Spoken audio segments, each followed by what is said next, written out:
Bismillah, alhamdulillah, wa salatu wassalamu ala rasulillah wa ala alihi wa sahbihi man wala amma ba'd. Allah subhanahu wa ta'ala, today we're talking about dua that became Quran, and du'as that were so beautiful that Allah Azza wa Jal recorded it in the Quran. We recite it as Quran, and also it's a guidance from Allah subhanahu wa ta'ala to teach us how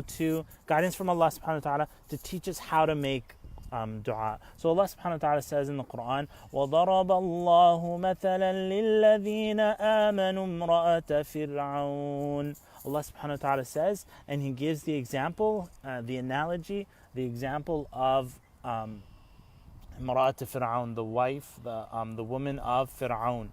So right off the bat here, something that I want to point out, Allah subhanahu wa ta'ala says that He gives an example to the believers. Subhanallah, like the believers, there's 1 billion Muslims, all the believers till the end of time. The Quran recited, Allah subhanahu wa ta'ala took this woman and made her an example for everybody. وَضَرَبَ اللَّهُ مَثَلًا لِلَّذِينَ آمَنُوا, for the believers, imra'at Fir'aun. Now, Fir'aun was known, he was literally the pinnacle of tyranny and kufr and oppression, and yet in his household, Allah subhanahu wa ta'ala chose to guide the wife of Fir'aun, imra'at Fir'aun, Asya alayhi salam. She believed in Musa alayhi salam, and yet when the torture began, when he found out that she was a believer and she was following Musa alayhi salam, following the guidance, Fir'aun commanded that she be tortured, that she be killed.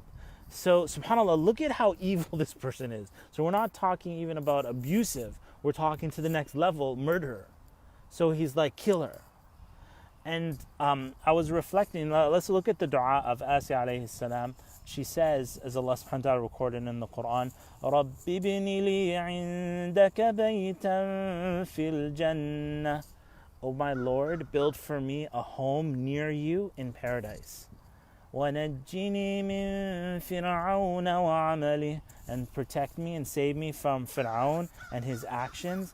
وَنَجِّنِي مِنَ الْقَوْمِ الظَّالِمِينَ. And protect me and save me from the transgressive people.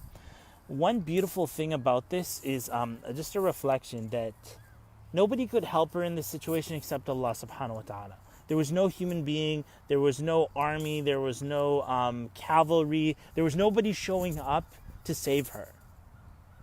And so she turned to the only one she could turn to, and she turned to Allah subhanahu wa ta'ala. Sometimes people are in situations where there may not be a solution for them in the dunya. There may not be a solution for that. I think everybody, when we think of dua, people think that, I'm going to make dua, and when I get this thing in this dunya, then this thing that I'm asking for, then I'll be happy, then dua works, then everything like that. But you see, her belief, her first dua was, O my Lord, build for me a home near to you in paradise. So she's making dua for the akhirah. In her situation, she knows this may not turn out that, somebody comes and saves her and she gets out. And so she focuses on that connection. And so she had a castle in this dunya. She had, her husband was Fir'aun and had everything. And so she lost that. And so she's asking Allah subhanahu wa ta'ala to replace her with a castle near to Him, near to Allah Azza wa Jal in paradise. Something unbelievable and amazing for people who have,